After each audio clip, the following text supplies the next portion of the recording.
Bien. Acá vamos a llegar a un punto que me parece clave, importantísimo.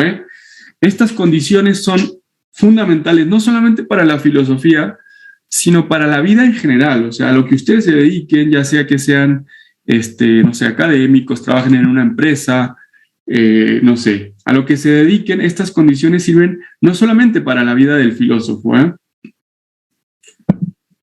pero sin duda en la filosofía cobran una relevancia importante.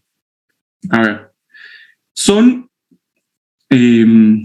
virtudes, no son tanto habilidades intelectuales, son virtudes.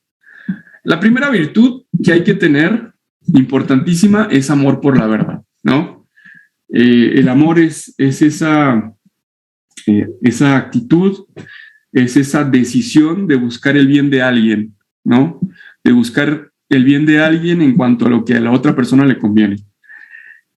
El amor por la verdad es también buscar la verdad, es tratar de respetar la verdad. Sobre todo es esa actitud y ese compromiso de buscarla, de respetarla, de defenderla. Y fíjense, este condicionamiento es fundamental. Aceptándola, esté donde esté y venga de quien venga. Yo les decía hace rato que a mí Trump, cuando empezó sobre todo su mandato como presidente, no me caía bien, ¿no?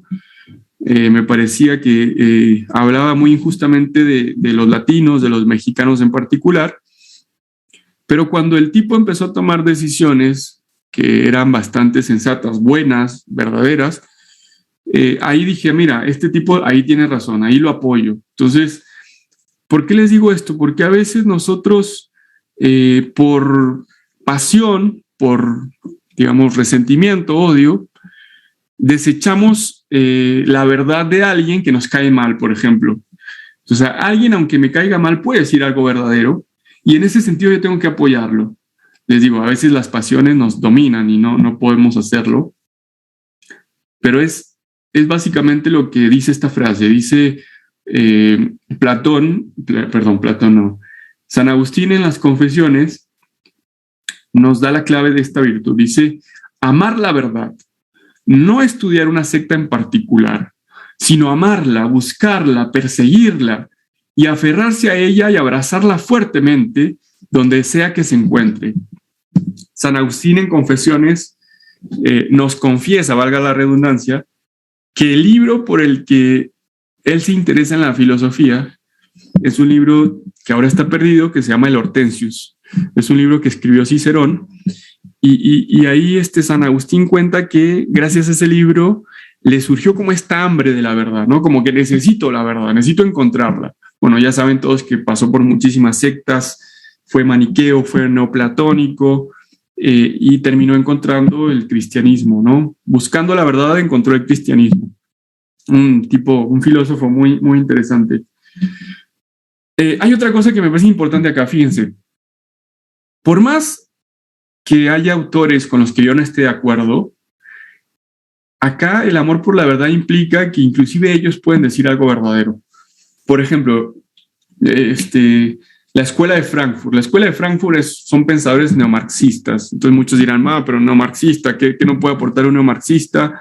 Hay que quemar sus libros, no nos sirven para nada. Bueno, la Escuela de Frankfurt, pensadores como Horkheimer, Adorno, Erich Fromm, que aporta mucho al tema de la psicología, dicen cosas tan profundas, tan verdaderas, valga la expresión, que nos pueden servir para analizar nuestro tiempo, que nos pueden servir para pensar mucho mejor lo que es el ser humano. Entonces, si yo digo, no, son neomarxistas, chao, no lo voy a leer. No, yo tendría que tener esa actitud de, bueno, conocerlos, buscar aquello que me pueda servir, ¿no? Y que esté en línea con la verdad. Claro que estos autores, como son neomarxistas, como son ateos, al final sus soluciones terminan siendo muy pobres o no solucionan nada, como todos los izquierdistas, ¿no? Tienen muy buenos diagnósticos, pero no solucionan nada. Entonces, pero sin embargo, todo ese diagnóstico que hace la Escuela de Frankfurt es bien interesante, es muy rico y me ayuda mucho a entender nuestro tiempo. Pasa lo mismo, por ejemplo, con San Justino. San Justino, fíjense, es un pensador del siglo primero, segundo después de Cristo. San Justino es un griego, filósofo griego converso al cristianismo. Y San Justino dice que todos aquellos que vivieron antes de Cristo y que defendieron la verdad son cristianos, aunque Cristo no hubiese nacido todavía. Entonces, ¿cuál es el argumento de esto? Dice San Justino. Bueno, como Cristo es la verdad, en mayúsculas, digamos, Cristo dice, yo soy el camino, la verdad, la vida. Si Cristo es la verdad, todo aquel que busca o que está a favor de la verdad debe ser considerado cristiano. Entonces, aunque no conocieron todavía a Cristo porque vivieron 400 años antes, sin embargo, como defendieron la verdad, tienen algo de cristianos. Podríamos decir también en la actualidad, todo aquel que defiende la verdad o que está a favor de la verdad, en cierto sentido es algo de cristiano, porque si Cristo es la verdad absoluta, aquel que defiende algo de verdad tiene algo de Cristo. Es bien interesante el argumento. Hay una frase de Thoreau que también está en una película que se llama Into the Wild. Es bien interesante la película, después vamos a hablar de la película. Dice, antes que el amor, que el dinero, que la fe, que la fama, que la justicia, dame la verdad. Sí, yo quiero la verdad y no me engañes, por favor. No, yo no quiero ser engañado. Quizá por eso nos duele tanto que nos mientan, nos duele tanto que nos engañen, porque nuestro intelecto, nuestra voluntad apunta a la verdad. O sea, nuestra naturaleza apunta a la verdad. Yo puedo dormir ese deseo de verdad, puedo dormirlo, puedo estar como anestesiado, puedo engañarme a lo mejor, autoengañarme, pero el deseo de verdad siempre va a estar. Entonces, cuando alguien me engaña, cuando alguien me dice algo falso, cuando alguien me miente, yo me molesto porque yo apuntaba a la verdad, y si me mientes me voy a molestar porque eso no es lo que yo busco. Es como cuando busco una hamburguesa y tú me das una hamburguesa de plástico, no me jodas, o sea, dame algo que me nutra realmente. Bien, ¿alguna pregunta hasta acá con esto de la verdad? ¿Algún comentario, alguna, no sé, algo que le surja? No, está buenísimo. Buenísimo, bueno, vamos avanzando. Entonces, primera virtud importantísima, amor por la verdad. Hay que amar la verdad, esté donde esté y venga de quien venga. Aunque no me caiga bien, hay que apoyar esa verdad. Bien, segunda virtud fundamental en la filosofía y en la vida, fortaleza interior. Fíjense cómo recalco acá la idea de interior. Alguien puede ser muy fuerte físicamente. Yo conozco a varios que van al gimnasio y que tienen un cuerpo como de Hulk, pero que interiormente son débiles, interiormente son dubitativos, interiormente son frágiles. Entonces, esto nos muestra que la fortaleza física, en realidad, si no va acompañada de una fortaleza interior, es como que no es casi nada, son como cenizas, trizas.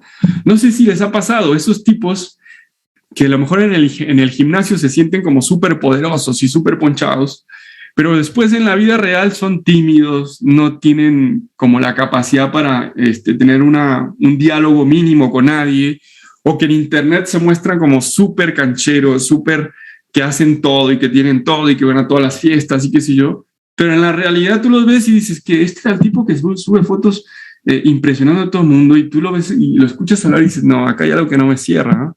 Hay algo que no está bien. Pero bueno, la fortaleza interior es una virtud en la cual nosotros estamos fortalecidos interiormente. Entonces, a pesar de las críticas, a pesar de que otros no me acompañen, a pesar de que muchas veces me quede solo, fíjense, muchas veces vamos a estar solos, y les soy sinceros, a veces en su propia familia los van a contradecir. En su propia familia, ojalá que no, pero a lo mejor sus propios padres les van a decir, no, pero no te metas, no, yo no creo eso, no, Entonces, si yo no estoy fortalecido para soportar todo eso, en algún momento voy a desistir. En algún momento me va a ganar la debilidad, porque el camino hacia la verdad es arduo. El camino para defender lo verdadero, para defender lo bueno, lo bello, lo valioso, a veces va a ser difícil, no va a ser nada fácil. Entonces, otra vez, necesito estar bien fortalecido, necesito estar firme en mi carácter para poder seguir mi camino. Esto es muy sencillo, el argumento. Por ejemplo, yo les cuento una experiencia. Muchas veces en la universidad encuentra gente súper inteligente, muy inteligente, que sabe todo, pero que a la hora de la verdad se van quedando o en la universidad o cuando terminan la universidad no tienen como herramientas para salir adelante, no tienen carácter, no tienen personalidad. Y tú dices, ¿pero qué pasó? O sea, si tú lo veías en la secundaria, era todo 20, todo 10, todo excelente. Pero quiere decir entonces que no solamente basta con tener mucha inteligencia, digamos, racional. Hay otro tipo de cosas que en realidad son importantes y que si tú no las tomas en cuenta, te puede costar caro, digamos. La fortaleza, claro que se educa primero con los padres, ¿no? Si hay que aclarar que un padre sobreprotector o una madre sobreprotectora que ha hecho todo al hijo, que no le ha permitido enfrentar las cosas que tenía que enfrentar, que le ha facilitado todo, está creando a un niño débil, porque después cuando tenga que tomar decisiones por su cuenta, le va a costar mucho más. Ojalá, no estoy diciendo que esté determinado a ser débil siempre. Lo que estoy diciendo es que cuando tenga que tomar decisiones por su cuenta, le va a costar un poco más que a otros. Cuando tenga que ser fuerte a las críticas, cuando tenga que ser fuerte a estudiar, porque a veces estudiar es algo arduo, hay que hacerlo, hay que estar fuerte siempre, no va a poder. Entonces, en el fondo, el niño sobreprotegido es un impotente, o puede ser un impotente, es decir, alguien que no puede hacer las cosas por su cuenta. Bien, fíjense, hay muchas, a mí me sorprende mucho esto. Yo he tenido muchos alumnos y alumnas que en el colegio secundario eran excelentes, tenían buenos padres, una visión de la vida muy, muy realista, muy, muy valiosas como persona. Después, cuando llegan a la universidad, resulta que la universidad es un ambiente duro, ¿no? Es un ambiente normalmente hedonista, ¿no? Se busca el placer, se busca esas cosas que cuando uno es rebelde, es joven, como que te llama, ¿no? Y uno quiere hacerla. Un ambiente universitario también muy nihilista, ¿no? De donde se critican los valores, donde parece que tener ciertos valores, ciertas religiones, es casi un pecado. Entonces, muchos jóvenes, cuando ya pasan a la universidad, como no tienen la fortaleza interior, terminan como cayendo ante el grupo, es decir, terminan haciendo las cosas del grupo, terminan haciendo cosas que en el fondo ellos no querían, pero sobre todo porque no se pueden mantener firmes a sus creencias.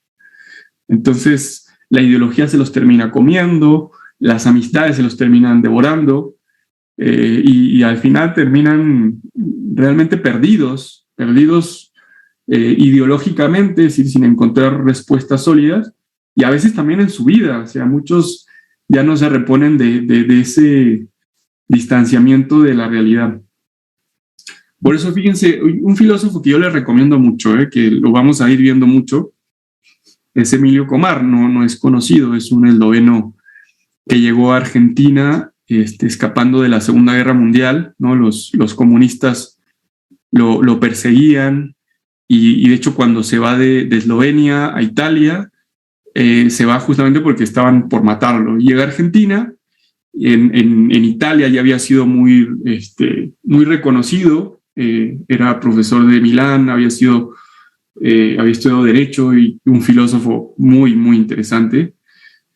Y en Argentina llega y primero es un obrero, empezó trabajando como obrero en una fábrica de vidrio, y un día el rector todavía no era universidad, pero un sacerdote que era el encargado de un proyecto que iba a ser después la Universidad Católica Argentina, lo vio leyendo un libro en griego, un libro de Platón, un diálogo de Platón en griego, y le preguntó: oye, ¿tú sabes griego? Sí, bueno, yo soy profesor, soy además licenciado en Derecho, soy profesor de Filosofía, qué sé yo. Y a partir de ahí ya lo conoció y se dio cuenta que era un tipo que tenía una riqueza interior impresionante, un gran maestro. Bueno, ese profesor hizo realmente muchos discípulos en Argentina que siguen su pensamiento, y generó todo un fenómeno intelectual bien interesante en Argentina. lo iban a escuchar psicólogos, lo iban a escuchar políticos, lo iban a escuchar, no sé, todo tipo de áreas, lo iban a escuchar porque realmente él llevaba la filosofía a todas las áreas y hacía ver la riqueza de la filosofía en todo. Bien, Comar dice que hay que ser fiel a lo propio. Fíjense, hay que ser fiel a lo propio. Frente a las dificultades internas y externas, ¿qué son las dificultades internas? Mis vicios, mis debilidades, esa vocecita interior que me dice, no hagas tanto, confórmate con esto, no te preocupes. Y las externas, es decir, a veces puede ser la familia, pueden ser los amigos, pueden ser el lugar donde trabajo, la universidad. A pesar de todas esas dificultades, tú sé fiel a ti mismo. No te tientes con atajos que te alejen de tu latido interior. Siempre es bien interesante. Hay un latido interior, fíjense. Uno cuando hace las cosas que debe hacer, estás de alguna forma siguiendo ese latido interior. Estás siendo fiel a ti mismo. Fíjense, la permanencia, sigue el texto, requiere de una gran energía. Es decir, permanecer en mis valores, permanecer en la verdad, requiere de una gran energía. Resistir, permanecer. Sigue diciendo, aun cuando todo parece que se viene abajo, aun cuando parece que estamos en una crisis terrible, que las promesas no se cumplen, que ya no puedo conmigo mismo, o cuando los espejitos de colores del mundo me sugieren que la vida está en otra parte. Fíjense, esto es bien interesante. ¿Qué son los espejitos del mundo? Cuando parece que mis amigos, en realidad, que no tienen mis convicciones, disfrutan más de la vida, ¿no? Cuando parece que el tipo que es un impostor, es un tramposo, es un mentiroso, le va bien. Yo digo, pero oye, yo trato de ser bueno, trato de decir las cosas como son, y a mí me va mal. Entonces, en ese momento, dice Kumar, permanecer. Yo sé que es duro, yo sé que en esos momentos en los que nos comparamos con otros es duro, pero hay que permanecer, hay que seguir. Es la parte dura, va a venir una parte buena, pero esta es la parte dura. Permanecer aun cuando el fin que persigo me exija enfrentarme con medios tediosos, con medios que me aburren, con la necesidad de ser escrupuloso en el detalle, de volver una y otra vez en los mismos textos, o encarar colinas escarpadas, o enfrentar situaciones de las que me gustaría huir, permanecer. ¿Sí? La clave acá es permanecer, fiel a mí mismo, fiel a la convicción que tengo sobre el mundo, sobre Dios, fiel a la verdad. Entonces, así como en un momento cuando se vuelve duro subir una montaña, ¿no? Y uno dice, uy, ¿qué hago? O ya desisto, me voy para atrás. A mí me gusta mucho subir montaña. O le sigo, bueno, hay que seguir. Esta es la parte dura, pero cuando llegue allá al pico, cuando llegue a la parte más elevada y vea todas las cosas desde arriba, me voy a dar cuenta que ese permanecer valió la pena. Dice Kumar al final, permanecer, y se refiere también al tema del estudio. Aun cuando parezca que lo que estoy leyendo es muy difícil, que no lo entiendo, bueno, hay que seguir, hay que volver a leer, hay que volver a tratar de entender eso, permanecer. Entonces, fortaleza interior. Y la tercera virtud, que en realidad son como dos virtudes, hay que tener amor por la verdad. Ojo, amar la verdad, esté donde esté y venga de quien venga. Hay que estar fortalecidos, fortalecernos. En ese sentido, podemos también cambiar ciertas actitudes, bañarnos con agua fría, por ejemplo, para estar más fuertes interiormente, eso también ayuda. Correr, leer cosas que me ayuden a crecer interiormente. Y la tercera, humildad intelectual. Ojo. De nada sirve que yo sepa muchas cosas si soy un soberbio, si creo que sé mucho y que por lo tanto soy como Dios y tú eres un súbdito que me tienes que obedecer. Bueno, eso no es filosofía, eso no me lleva a nada, eso no me forma, eso no me hace crecer. La virtud que más nos hace crecer es la humildad, porque la humildad es reconocer lo que eres, ni más ni menos, reconocer lo que eres tal cual eres, es decir, reconocer lo bueno que tienes, pero también reconocer lo malo que tienes, ponerte en el justo lugar. Entonces, si reconozco lo que soy, voy a poder tomar una decisión para cambiar, para dar un paso, pero si yo no reconozco lo que soy o que me falta crecer en algo, pues nunca lo voy a hacer. Entonces, la clave acá es la humildad. Humildad para reconocer las cosas tal cual son. Una persona humilde reconoce lo que es de lo que no es, lo que ya les decía. Pero también reconocer que no somos dueños de la verdad, ¿eh? Reconocer que lo que digo puede estar equivocado, reconocer que no tengo respuestas para todas las preguntas. Yo he conocido gente que tú estás hablando de algo y te dice, sí, eso yo lo sé, esto, sí, y que en cualquier conversación quieren como meter su opinión de que ellos lo saben. Entonces, al final ese tipo de gente termina siendo rechazada porque esa gente que cree saberlo todo termina cayendo muy mal. Entonces, hay que tener humildad para reconocerme tal cual soy, para aceptar mi realidad, ¿eh? Fíjense, si quieren, el principio más importante del realismo filosófico que yo voy a defender es la humildad. Reconocer las cosas tal cual son. Reconocerme y aceptarme a mí tal como soy. Ni más ni menos. Fíjense, hay bien interesante un filósofo que se llama... No lo tenía en cuenta, por eso ni me lo aprendo todavía bien el nombre, pero lo investigué el otro día. El filósofo que se llama Peter Greif. Peter Greif dice que hay, digamos, en el plano espiritual y en el plano intelectual dos tipos de personas. Si en el plano espiritual Cristo diría, hay dos tipos de personas. Los que se reconocen pecadores, que serían los verdaderos santos, y los que se reconocen santos, que son los verdaderos pecadores. Es decir, aquellos que se reconocen débiles, que se reconocen que tienen ciertos vicios que a lo mejor les están afectando, dice Peter Greif, diría Jesús, son los verdaderos santos porque reconocen su debilidad y por lo tanto piden ayuda, por lo tanto buscan ayuda en otro, buscan, no sé, en el plano espiritual confesarse y reconocen que son pecadores, ¿no? Esos serían los verdaderos santos.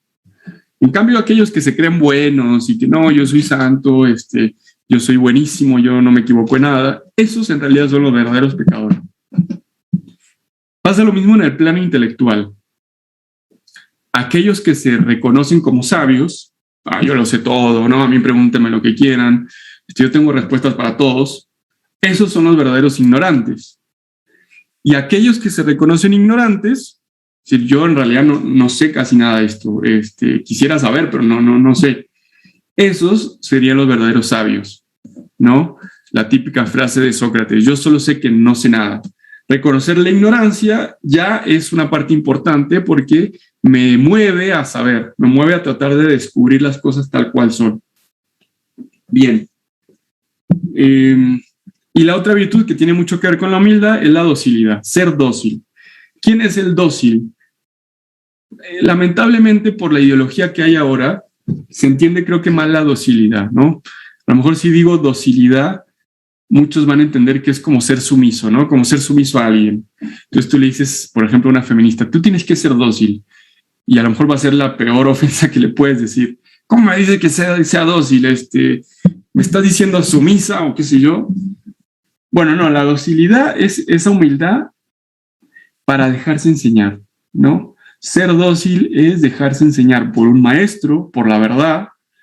Es decir, cuando descubro algo verdadero, aunque en el primer momento no me guste, bueno, aceptarlo. Entonces, humildad y docilidad van de la mano, pero es básicamente reconocer las cosas tal cual soy, reconocer que necesito ayuda, reconocer que no lo sé todo, que no soy un santo y demás.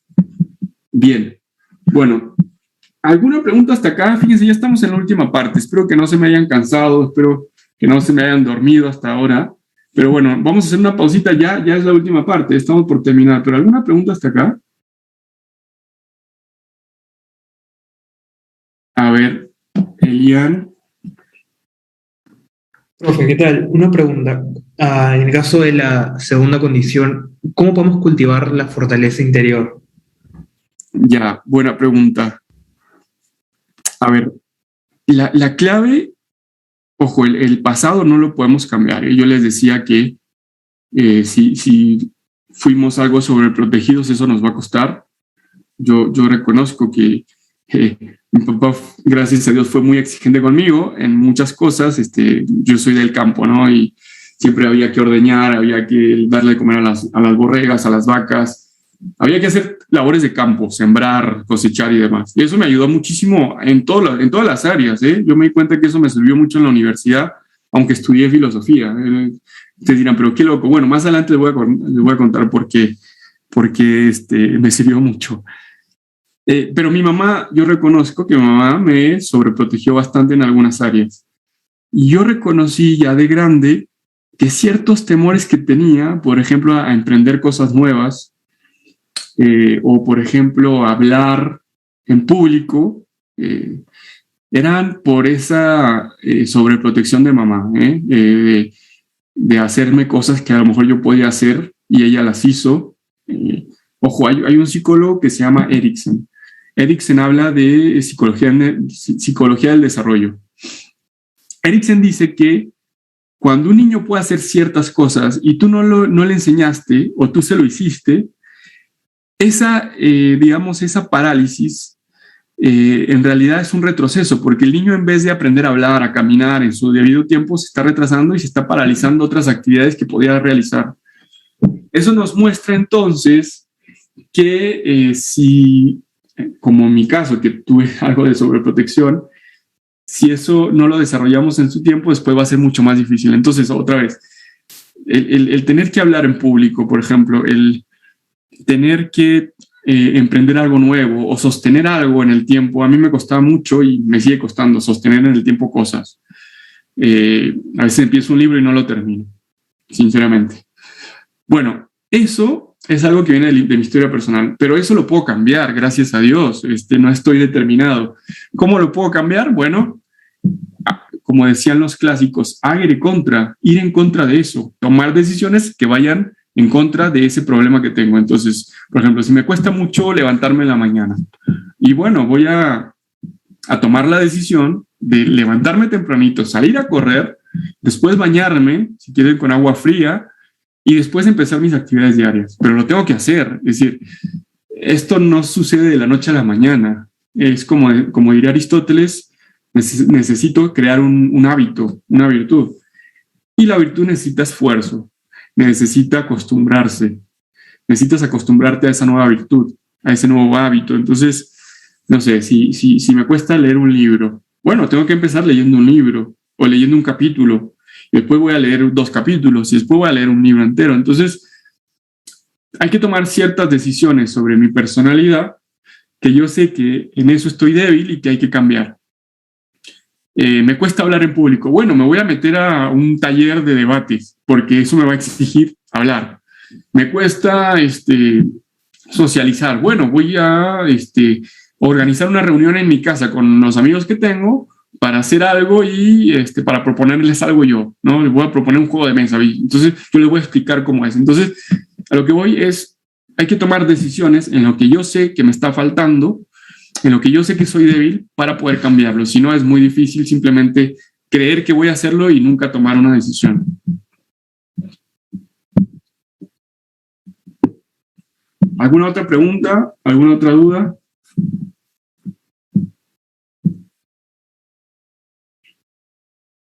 No, parece que no. Bueno, vamos a pasar ya a lo siguiente. A ver.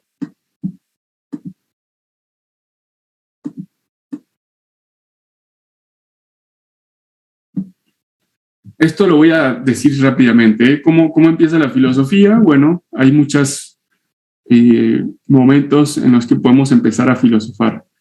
Normalmente los clásicos dicen que es el asombro lo que nos mueve a preguntarnos. Es decir, que lo que siempre vimos como evidente ahora nos aparece como algo extraordinario. Entonces mi vida siempre fue evidente para mí. Pero un día me pregunto, bueno, ¿sabes que pude haber no existido y sin embargo existo? Qué loco, ¿no? O sea, es muy loco que pudiendo no haber existido, mi existencia no es necesaria, es contingente, como las de todas, Cuando yo no exista en realidad en este mundo, el mundo va a seguir existiendo y no necesita de mi vida el mundo. Pero es muy loco preguntarte por tu vida y pensar que pudiste no haber existido. Entonces, fíjense cómo el asombro surge de lo cotidiano, de lo ya conocido, pero eso ya conocido lo volvemos extraordinario. El asombro, la filosofía también empieza de la duda. Y cuando yo pongo en duda, pongo en tela de juicio lo que siempre asumí como verdadero. Entonces yo digo, bueno, ¿existirá Dios? A lo mejor puedo dudar de Dios cuando compruebo que hay mucho mal en el mundo. Yo digo, bueno, ¿y sí existirá Dios con toda esta maldad, con la guerra y demás? Las situaciones límite también me mueven a la filosofía. Es básicamente aquello que no podemos cambiar, que ya está, la muerte de un amigo, el nacimiento de un hijo, un accidente, el cáncer, qué sé yo, me sucede. Ya está, no lo puedo cambiar, lo tengo. Bueno, ¿qué hago con eso que tengo? Tengo cáncer y sé que me voy a morir en 5 meses. ¿Qué voy a hacer con eso?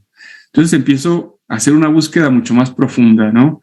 Empiezo a salir de la superficialidad, me pongo frente a mí y digo, bueno, ¿qué va a pasar después de que ya no esté? O sea, ¿o qué viene después de la muerte? Entonces, esas cosas me hacen entrar en la filosofía de forma mucho más profunda. También el tedio, A veces hay personas que ya no soportan más su vida, que les parece todo aburrido, que buscan algo más, y en ese sentido empiezan a pensar qué es lo que les falta, por ejemplo. Bueno, y una cosa que, bueno, no es como un disparador necesariamente, es la condición necesaria, en todo caso, para pensar, es el ocio, es decir, tener tiempo para dedicarme a las cosas que no son útiles, que no son de supervivencia.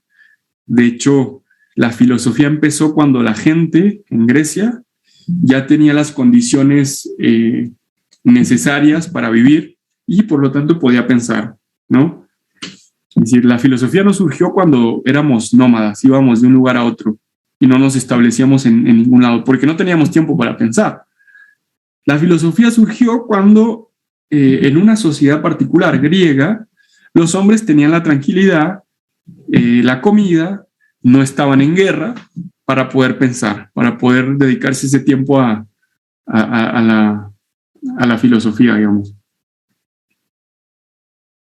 Bien, bueno, ya para terminar, yo sé que ya están ahí buscando que van a almorzar, pero bueno, ya para terminar, el valor de la filosofía, ¿Por qué es valioso este tipo de cursos? ¿Por qué es valioso la filosofía en sí? Bueno,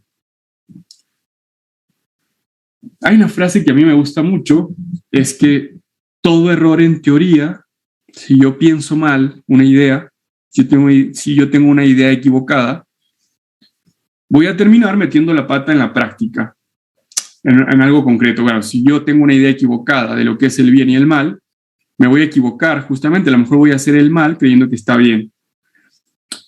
Este mismo argumento llevado a algo mucho más grande, una ideología. Piensa mal y terminarás metiendo la pata. El marxismo como ideología, digamos. Si uno lo estudia, tiene cosas que parecen como muy sensatas, muy racionales, pero si uno estudia en profundidad el marxismo y lo que propone el marxismo, tú dices, acá hay algo que no me cierra, hay algo que no se va a cumplir, es una utopía. Pero fíjense cómo el marxismo movió a millones de personas en el mundo, generó tantas muertes, y por eso digo que una idea mal encaminada, o en todo caso una idea equivocada sobre algo, termina generando un problema muy grave, personal o social. Y la verdad también es que esto es bien importante, fíjense, no puede haber grandes cambios sociales solo con reformas externas. A veces mucha gente cree que la política va a cambiar todo, ¿no? Que una vez que llegue un presidente o se establezca una democracia o se establezca un sistema de libre mercado o un sistema de redistribución de la riqueza, eso va a solucionar todo, ¿no? Somos muy tontos los seres humanos si no aprendemos de lo que ha pasado. Ningún sistema político, ninguna reforma política externa va a cambiar el mundo, Ojo, esto es importantísimo. Las reformas profundas de la realidad se dan en el corazón del hombre. Es decir, si la persona concreta no cambia, de nada sirven las reformas externas.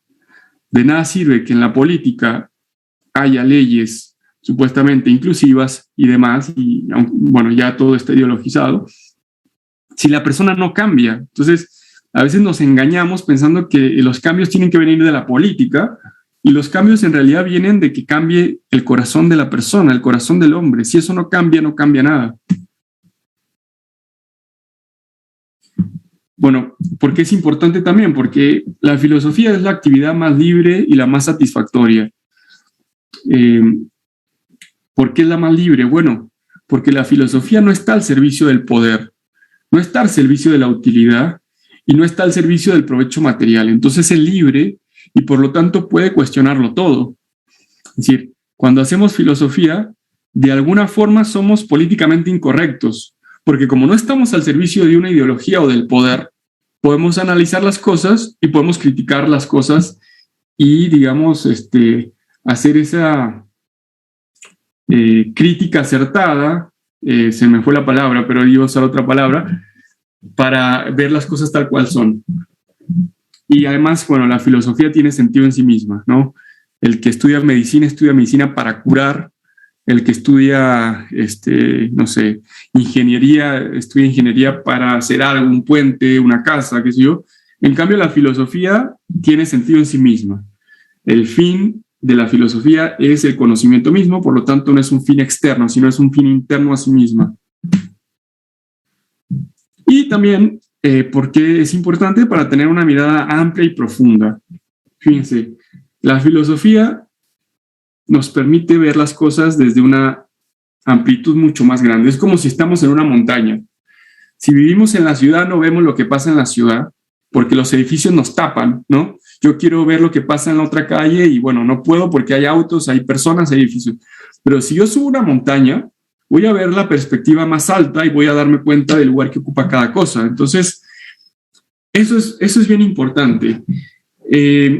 Este conocimiento general de las cosas, el no reducir las cosas a una sola cosa, esta mirada profunda, general, no utilitaria, me permite, por lo tanto, discernir mejor acerca del mundo, acerca de las personas, acerca de mí mismo.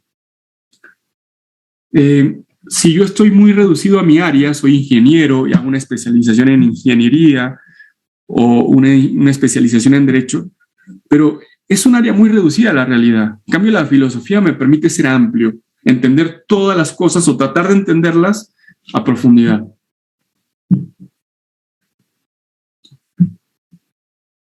Es un poco lo que se resume en esta frase. Perdón que tengo que, ¿sabes? Porque no podía verla. Fíjense, la sabiduría es la meta de los estudios filosóficos y teológicos. Es la virtud que permite el no quedarse en el detalle, es decir, no quedarme en el detalle, sino ver el panorama completo. No quedarme en una relación fragmentaria o utilitaria con el conocimiento.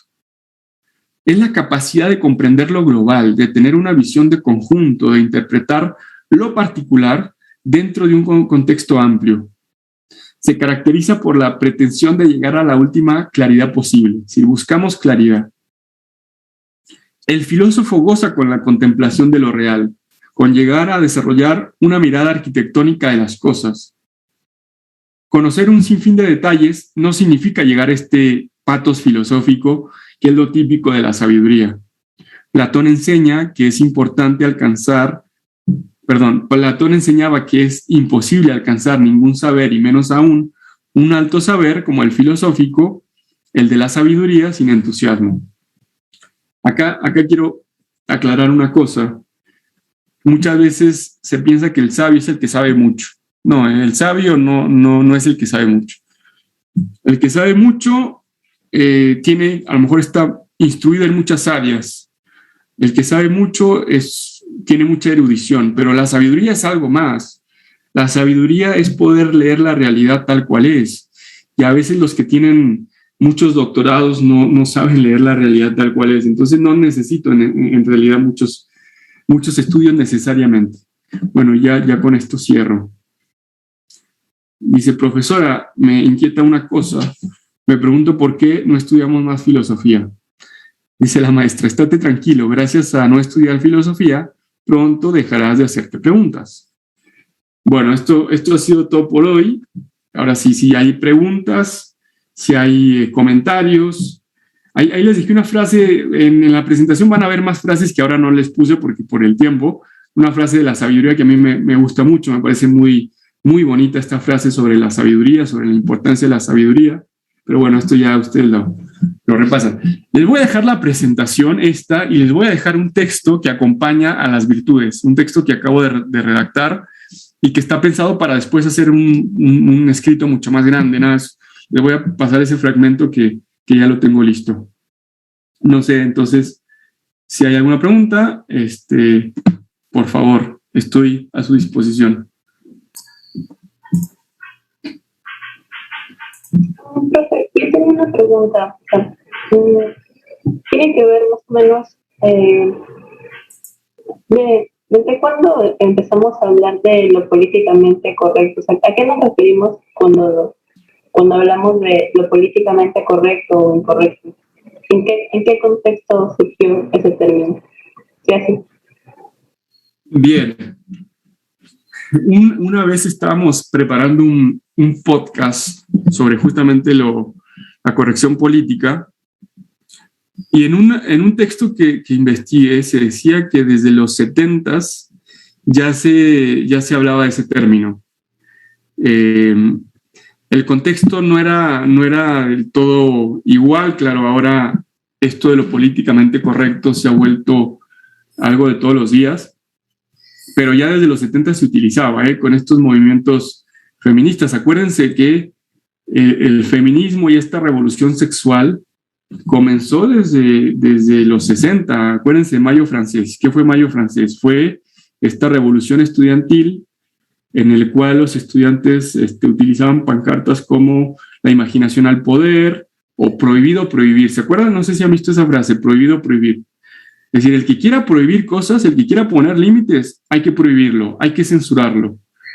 Entonces ahí empieza ya esta lucha entre aquellos que luchan por la tolerancia, pero que son muy intolerantes, y que a los que supuestamente son intolerantes con esas ideas, se les llama o se los censura o se les llama que son políticamente incorrectos, ¿no? Entonces, acuérdense también, hay una novela que de alguna forma es fundante de todo esto y se la recomiendo mucho, 1984. No sé si alguno la conoce, si saben de ella. Orwell plantea una sociedad donde todos están controlados, ¿no? Hay un gran hermano que lo vigila todo y que el lenguaje mismo está controlado, ¿no? El significado de las cosas, hay una policía del pensamiento, hay una corrección política constante para que los individuos no piensen afuera de la caja. Y bueno, en esa novela yo creo que también hay como un antecedente interesante, pero claro, a partir de hace 10 años el término se ha vuelto viral, ¿no? Creo que se ha vuelto ya de conocimiento general, ya todos sabemos lo que es ser políticamente correcto o políticamente incorrecto. Y bueno, eso es lo que podría decir de...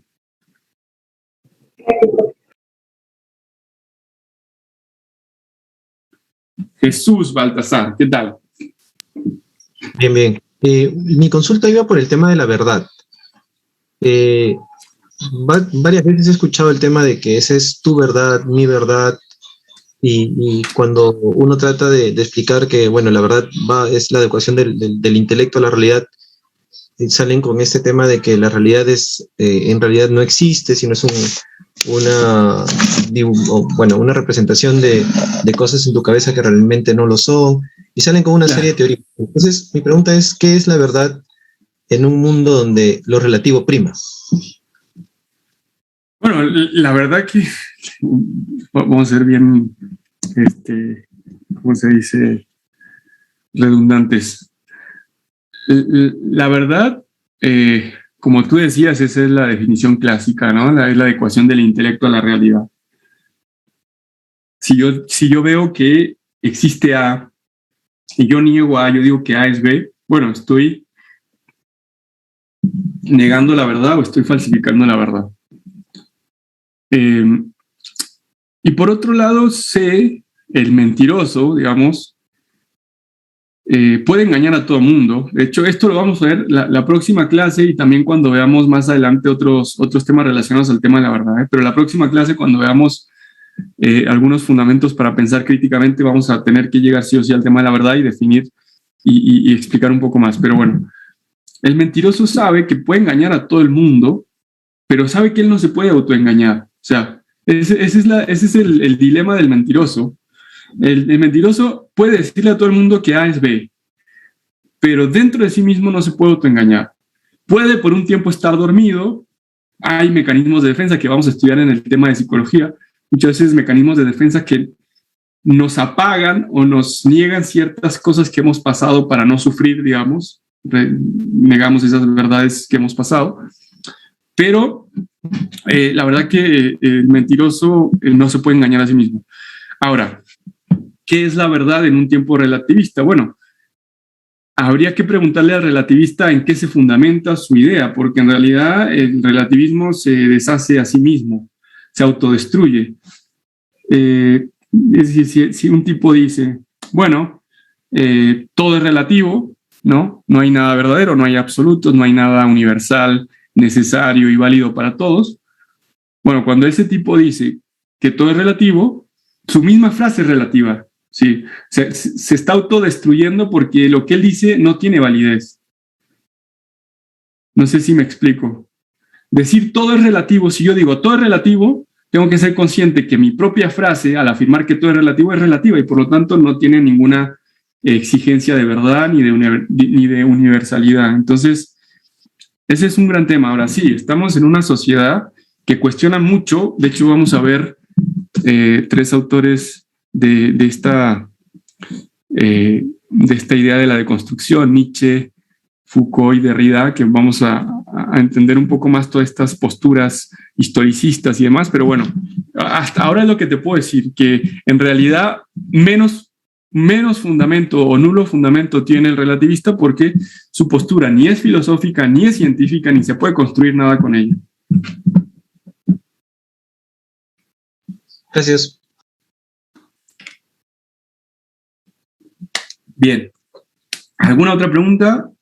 Enrique. ¿Así se pronuncia tu nombre, Enrique? Enrique. Profesor, buenas. Perdón, Enrique. Sí, no había visto. Sí. Mi pregunta era, por ejemplo, a ver un momento. Ya, bueno, está la ambulancia cerca, disculpe. No te preocupes, igual te escuchamos. Mi pregunta era, por ejemplo, cuando dijo de que si pensamos mal trae consecuencias también que podrían ser negativas, ¿cierto? Uh-huh. Si, por ejemplo, mi pregunta es ¿qué consecuencias tendría si nosotros empezamos a tener una concepción más realista de las cosas, ¿no? No sé si lo ha visto, que si hay alguna consecuencia de ello. Sí, bueno, yo personalmente soy un defensor del realismo, yo no busco imponérselo a nadie, que espero que también durante este curso logren ver la riqueza del realismo filosófico y los fundamentos. Pero la verdad que ser realista tiene muchísimas ventajas. Primero que la misma palabra, ¿no? Te trata de acercar lo más posible a la realidad. Como ya te decía, no se puede vivir de ideas, de ilusiones. Al final de cuentas, fíjense, esto es bien importante. Al final de cuentas, lo que no es real, lo que es falso, termina mostrando su falsedad. Es decir, una chica, por ejemplo, que es muy falsa, aparenta ser muy real todo, pero que en el fondo es muy falsa y vive en las apariencias. Le digo chica porque los que veo todos acá con la cara aprendida son chicos. En algún momento, si no es sincera su actitud, si no es verdadero todo lo que ella presume ser en redes sociales, eso va a salir solo. Entonces, a lo que voy es esto, es que la verdad es algo muy poderoso. Es decir, la verdad, vivir en la verdad es algo muy poderoso porque por sí mismo te va mostrando las cosas tal cual son. En cambio, aquel que vive en una apariencia, que defiende algo que tiene, que es incoherente, en el fondo, en algún momento va a caer por su propia cuenta o porque alguien logra ver esa falsedad. No sé si me explico. Y, por ejemplo, hay una teoría, fíjese, bien interesante, una teoría que en el siglo XIV, XV se volvió muy, muy popular. Es la teoría de la doble verdad. En la última etapa de la escolástica medieval, algunos defendían esta teoría de la doble verdad. También en relación a lo que preguntaba hace rato Jesús. La teoría de la doble verdad dice que tú en un campo de la realidad puedes afirmar una cosa y en otro campo de la realidad puedes afirmar otra, aunque esas verdades se contradigan. A ver, ¿qué quiere decir esto? En la teoría de la doble verdad dice, por ejemplo, puede haber una persona que diga que el origen del universo se dio completamente de forma material y utilizando solamente fundamentos, digamos, históricos científicos y a la vez creyente. ¿Me explico?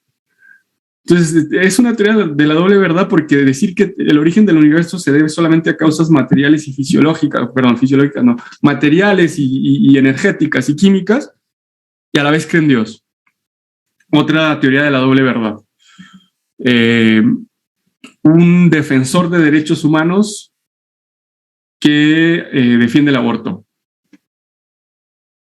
sea, en un campo de la realidad defiende los derechos humanos y en otro defiendes el aborto. Ambas no se pueden dar juntas, ¿me entiendes? Sobre todo si reconozco que el ser humano desde la concepción, que la ley peruana lo reconoce, es un ser humano. Entonces, una feminista que habla de, no sé, de no, esta historia es historia real, ojo, de no objetivizar la mujer y que defiende a Maluma y a Bad Bunny. Es una teoría de la doble, tú dices, pero ¿cómo? O sea, no te entiendo. Y esa historia es real, historia real. A lo que voy es que, en definitiva, esas contradicciones hay que buscar, entonces hay que hacer que la persona que cree en una doble verdad salga de esa contradicción y que sea fiel con su convicción. Es decir, o eres frío o eres caliente, pero no te mantengas tibio, compadre. O sea, eres nihilista, bueno, lleva el nihilismo y sé un representante coherente. De hecho, vamos a ver después en el tema de metafísica que los nihilistas coherentes, hay muy pocos nihilistas coherentes. O sea, que defienden la idea de que no hay ningún valor, ninguna verdad fija y que todo es puro vacío, todo es pura apariencia, ¿no? Bueno, no sé si por ahí va la pregunta, pero es lo que te podría decir. Sí, gracias, profe. No. Buenísimo. ¿Alguien más? Pregunta, comentario. Ahí está. Ethel, ¿qué tal? Ya te conocía desde el curso pasado, ¿te acuerdas? Ah, sí, claro, sí. Un gusto volver a verla, ¿verdad, profesor? Ahora, tratando de profundizarme un poco más en tema de filosofía, hará muchos la clase de hoy que ha dado. Más bien, tenía una consulta. Qué bueno. En cuanto a lo que actualmente hoy se ve, sabiendo que el ser humano tiene esa naturaleza por querer saber más y por querer aspirar a ser mejor, porque si bien es cierto, en un resumen se puede decir que el ser humano siempre aspira al bien, no es que selectivamente algunos vayan al bien y otros al mal, porque si no, el mal no trataría de ocultarse, por ejemplo, a través de la corrupción que puede existir en todo lo demás, ¿no? El hecho de que nosotros naturalmente querramos saber, bajo este adormecimiento que se está viendo a nivel mundial, solo por el hecho de no herir susceptibilidades con la verdad, también influenciaría, digamos, en querer quitarnos esa naturaleza del querer saber más, nos estaría, digamos, encapsulando en una sola burbuja. Y una pregunta adicional. Nosotros, si bien es cierto, aspiramos ser mejor, aspiramos en descubrir la verdad. Sin embargo, cuando a veces veo estos primeros temas de filosofía en donde se pone como uno de los temas a la duda. ¿Hasta qué punto sería nutritivo tener este concepto? Porque si bien es cierto, existen algunas personas que ya tienen cierta noción con el tema, ya tienen cierta noción de la realidad, pero el hecho de solo poner en duda lo que nuevamente has estado revisando antes es como que a veces te pone en una discordia. La famosa frase de que mientras más te pones a investigar sobre un tema, sientes que menos sabes. Entonces, ¿hasta qué punto sería más nutritivo reconocer ello para no caer en la duda completa, a pesar de que sabes que es evidente por las revisiones que has tenido anteriormente? Ya, buenísimo, buenísimo. Bueno, la primera pregunta, qué buena que la haces. Sí, lamentablemente, como dije al principio, los sistemas educativos, en lugar de despertar la curiosidad, ¿no?, esta ansia de saber, parece que la van durmiendo. Y la verdad que estamos en una sociedad, en un mundo, que lo que rige es el principio económico. O sea, nada, si algo vende, si algo es tendencia, hay que promoverlo.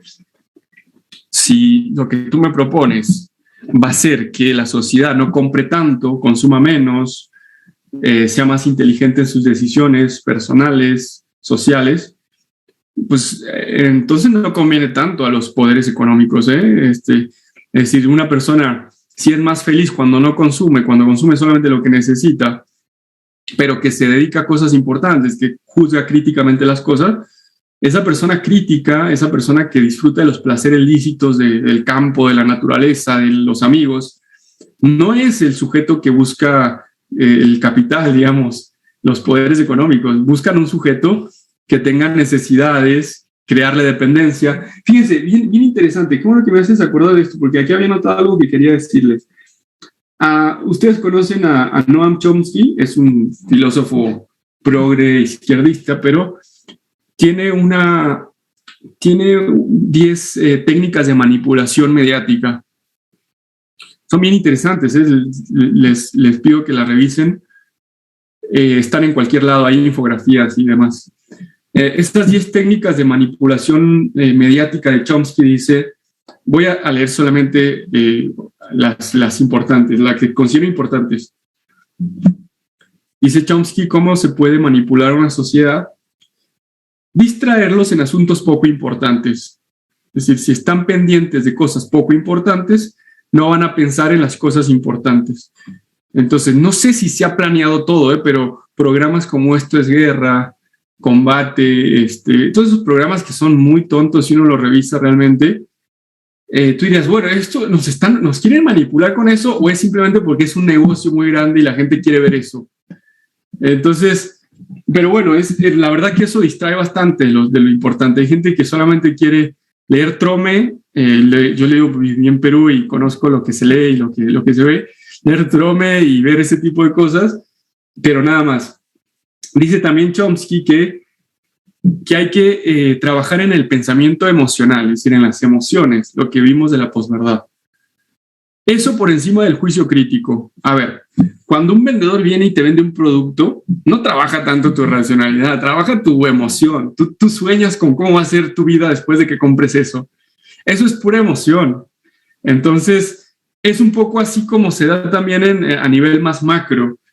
Inducir ideas, emociones, miedos que manipulen el estado emocional de los consumidores. O sea, si los consumidores tienen la sensación de que ese producto los va a hacer más felices, más realizados, más plenos, más inteligentes, lo van a comprar, aunque en la realidad no lo van a hacer, en realidad no, el producto no va a lograr eso, ¿me entiendes? Pero tenemos un idealismo tonto en el que pensamos que ciertas cosas nos van a hacer diferentes, y eso es parte de la manipulación. Dice también Chomsky que hay que mantener a la gente ignorante y mediocre, es decir, ese estado de ignorancia es necesario para que siga habiendo manipulación, para que sigan consumiendo y demás. Y también Chomsky, otra de las cosas que dice es que hay que hacerles creer a las personas que ser estúpido, ser vulgar, ser inculto es una moda. Es decir, eso es lo cool. Si tú te muestras como inteligente o quieres ser inteligente, no quieres ser vulgar, no quieres ser estúpido, vas a ser más bien el rechazado, el criticado, digamos. Pero si te muestras vulgar, Bad Bunny, si te muestras vulgar, estúpido, inculto, bueno, esa es la tendencia, esa es la moda, ¿no? Entonces, sí, tenemos un ambiente que no nos ayuda mucho a pensar, pero acá hay una cosa bien importante. El ansia de verdad nunca desaparece. Aunque estemos dormidos, es decir, la naturaleza del hombre a buscar la verdad nunca desaparece. Más allá de que la persona ya tenga una locura, ¿no? Cuando ya la persona se vuelve loco, que ya no conoce el principio de la realidad, ya no vive en la realidad, bueno, ahí ya no. Pero el deseo de verdad siempre va a estar, y eso lo comprobamos en cosas muy sencillas. Digamos, alguien no cree en la verdad, ¿no? Pero tú le mientes y te dice, pero ¿por qué no me dices la verdad? Bueno, y no que no te interesaba la verdad, compadre. Entonces, por más que parezca muy tonto, muy sencillo, no, es una búsqueda que tenemos desde lo profundo de nuestra naturaleza. Como la búsqueda del bien. El hombre siempre tiende al bien, ojo, no es que sea bueno, pero tiende al bien. Lo único que necesitas es educarlo, es sacarle como lo que no le permite buscar el bien, pero una vez que lo hagamos, el hombre va a buscar el bien, va a tener esa tendencia. Y el más pecador de los hombres, también el más pecador, a no ser que ya sea un sádico, un enfermo mental que ya no puede volver al principio de realidad, pero inclusive el más pecador puede salir de ese estado, digamos. San Agustín, por ejemplo. Y después el tema de la duda. Sí, la duda es necesaria, porque sin duda no podemos avanzar en el conocimiento. Es decir, yo por dudar de algo, después trato de buscar una pregunta, de buscar una respuesta. El problema es la duda absoluta. El problema es la duda, por ejemplo, de Descartes. Descartes en las meditaciones metafísicas lleva la duda al extremo, dudar de todo para quedarse con certezas absolutas del pensamiento. El problema es la persona que pone todo en duda, ¿me entiendes? El escéptico, que no se sujeta a nada, que no quiere algo fijo, sino que siempre duda de todo. Fíjate, Ethel, vamos a ver más adelante que en el fondo el escéptico no es un problema intelectual, es un problema moral. Es decir, el escéptico, ¿a qué voy con esto? En el fondo, por más que a lo mejor tuviera evidencia de algo, quizás seguiría dudando, porque lo que él tiene no es un tema, muchos escépticos, no es un tema intelectual, sino es que realmente no se quieren sujetar a nada, no quieren ver la verdad en el fondo. Por ejemplo, en el tema ético religioso, ver la verdad, aceptar la verdad te compromete, te hace cambiar de vida a lo mejor, te hace tomar decisiones que son duras, pero a lo mejor muchos no quieren ese cambio y por lo tanto dicen, no, yo dudo, pero esa duda a lo mejor viene movida otra vez por algo moral y no tanto intelectual. Bien, ¿alguna otra pregunta? Muchas gracias, José Manuel. No, de nada, Ethel, un gusto. Elian. Sí, pero fue una pregunta súper práctica. Usted habló de que las reformas políticas no se van a poder dar si las personas no cambian primero. Entonces, en el caso de Corea del Norte, si en algún momento despojan a esa dinastía comunista que tienen, ¿cómo van a poder quizá inculcar algún tipo de democracia? Si posiblemente esas mismas personas que son liberadas han sido inculcadas con esas ideas, ¿no? De que Kim Jong-un es un dios, ¿no? O sea, va a ser súper difícil. Claro. Sí, a lo que voy... Perdón, no habías terminado, perdón. No sé, ¿dónde decía eso? ¿Qué podríamos hacer ahí? O sea, ¿cómo podríamos aplicar la filosofía? No, a lo que voy es que muchas veces se tiene una idea muy simplista y a la vez muy idealista de la política, que se cree que con reformas políticas el mundo va a cambiar. No sé si me explico. En realidad, lo que hace la política es cambiar las estructuras, por ejemplo, de una democracia, no sé, de una monarquía a una democracia, está muy bien. O de un sistema económico a otro, está muy bien. Pero creer que la política va a cambiar a las personas, eso es absolutamente idealista. Por ejemplo, muchos decían que con la caída del muro de Berlín, hay un escritor que se llama Francis Fukuyama, tiene una obra que ahora no me acuerdo el nombre, pero se creía que una vez que cayera la Unión Soviética y el libre mercado, ¿no? La sociedad libre mercado, el liberalismo económico y la democracia y demás, iban a ser una sociedad perfecta casi. O la misma idea ilustrada, ¿no? De que el conocimiento, la instrucción, el conocimiento, la ciencia iban a cambiar el mundo, iban a ser un mundo perfecto. Es la misma crítica que hace, si quieren, ¿cómo se llama? Miklos Lukács, ¿no? Dice esa idea moderna de que la ciencia lo cambia todo y que va a ser hombres perfectos y medicinas perfectas y el cielo en la tierra. Bueno, en realidad no, porque el tema de la libertad humana, el tema del corazón del hombre, no se cambia por reformas políticas. Y si quieres verlo también desde lo contrario, por más que a mí una dictadura me obligue a pensar de una forma, yo no voy a pensar así en el fondo, ¿me entiendes? Por más que me obligue a hacer cosas, hay una libertad interior que yo tengo, que yo no voy a adherir a eso por más que me obliguen. Y puedo o morir como un mártir negándome a eso, o hacerlo, pero en el fondo yo no estoy adhiriendo. Te hago otro ejemplo. En la Italia de Mussolini, en la Italia del fascismo, se dice que muchísima gente adhería al fascismo y lo tenían a Mussolini casi como un dios, ¿no? Le ofrecían tributos casi como un dios. Muchísima gente adhirió al fascismo, porque entre masas como que todo, sí, buenísimo, buenísimo, entre masas se piensa poco. Una vez que cayó Mussolini, ya nadie era fascista.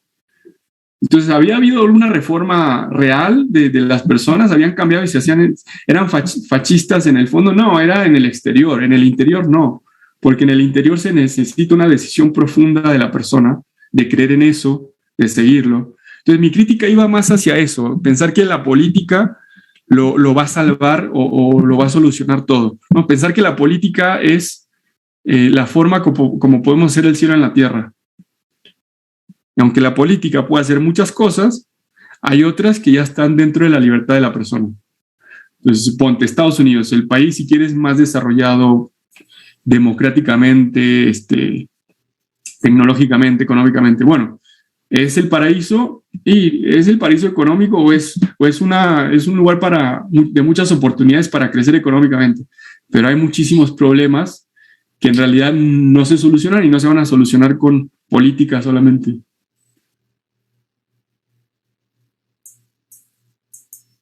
Gracias. Bien. No sé si hay alguna otra pregunta. Parece que no. Bueno, se nos hizo un poco largo. En realidad yo quería por lo menos que queden asentadas las bases de la filosofía, ¿no? La importancia. Era necesario pasar también por las virtudes que necesitamos trabajar. Entonces se hizo un poco largo, pero bueno, la idea es esa. La primera clase. En la primera clase había que presentar también el curso, había que hablarles de estas películas, ojalá que puedan ver alguna, realmente les recomiendo las que les presenté. Y la idea es ir trabajando también con esas cosas, después analizarlas, comentarlas y bueno, seguir.